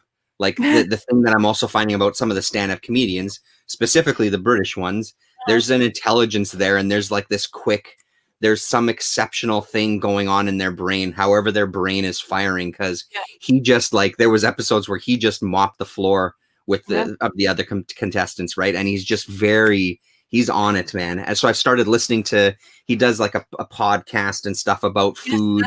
And all of this, so I started dipping into some of that stuff. My son is into him as well too, and listens. He's also got a podcast where I think I don't know if it's the year 2000 or if it's 2010 or if it's 1990. I don't remember what year specifically, but he talks. The whole podcast is premised on that was the best year of music ever, and every single episode he talks about one of the albums that came out in that year. And my son is loving it.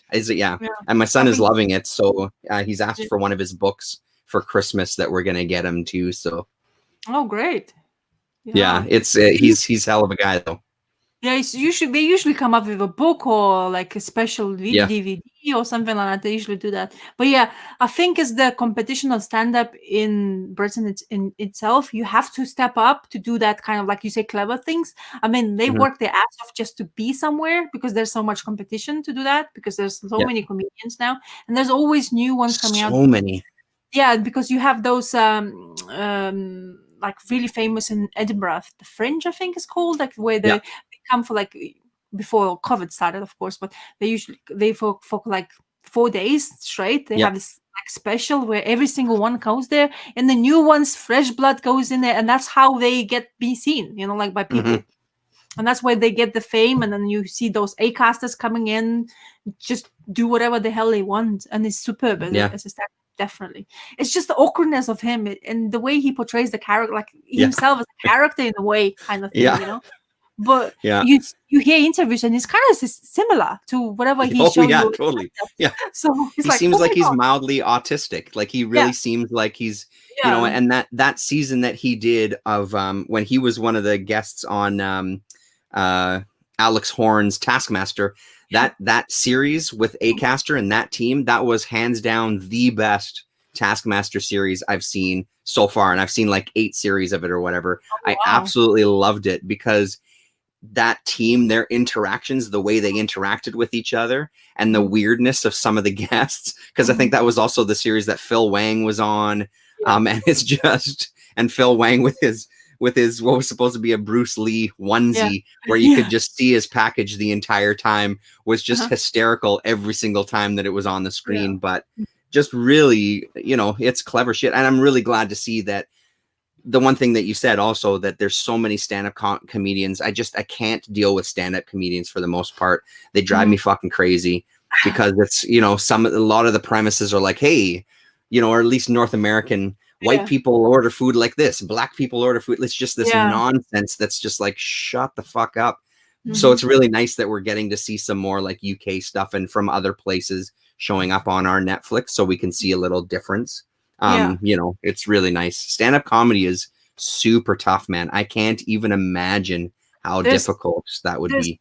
A couple of females, which of course I don't know the names, I don't remember, Yeah. but there's a couple of females. They are superb as well. They have Yeah. like that a perfect timing when to jump into the conversation and give that gag, and just like, wow, it's like it makes it like, imagine you having just sit down and having conversations. I mean, you would be probably having like spasms because you would be laughing so much of your tummy, because you won't be able to do that anymore, because I mean, the scene of them, like there was some like special show like where they just go in the pub and having conversation and somebody filmed them, like some of them. Okay. It's absolutely hilarious. You just like can't stop laughing, and they just come up with shit, like just having a pint and just like blab something out, and everyone's like, huh? And then other one feeds from another one, and you just continue like, in the circle almost like that.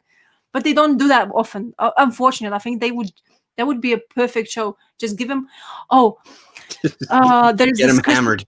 Yes, exactly. But you know those Christmas, the stories of a drunk. The drunk history. That's perfect as well. I think he won. I think Acaster had one, and I remember. Think so. And he absolutely hilarious. It's just like the way they talk and they slur the words. Like you have to tell the history. It's like, oh, okay, it's like half asleep and stuff. It's hilarious to watch. One of the other ones was this woman, Jessica Knappett, who was on with Acaster on that Taskmaster, and she does a drunk history, and she is just off her nut hammered. And every time they show a picture of her, she's just like looking more and more disheveled, and she's telling the story and slurring through it and like laughing her ass off at stuff that she's coming up with, and it's really, really good. So I mean, everybody out there, just watch all this stuff that we're babbling. I know it's not comic related, but just it's an after show. You're getting after show. It's the after show. Yeah, exactly. Yeah. The behind the scenes. And speaking of after show, it is getting close. We've been 2 hours here. I've got to wrap it up, but thanks very much. It was awesome. I'm glad that you were here this week. Let's do it again next week. Oh yeah. Excellent. Thanks to Paulo, Richard Westman, in the comics was here. Enigma Vibration. Thanks very much for hanging out, everybody. Always a pleasure to see you. And as we said, let's see some videos, man. Let's see some videos. Paulo, you too. You haven't done a video in a while. Let's see some. See some content there, peeps. Entertain us. Yeah. We all right. Thanks, everybody. Yeah, we're craving it. I know I am. I'm going to push the button. Yeah.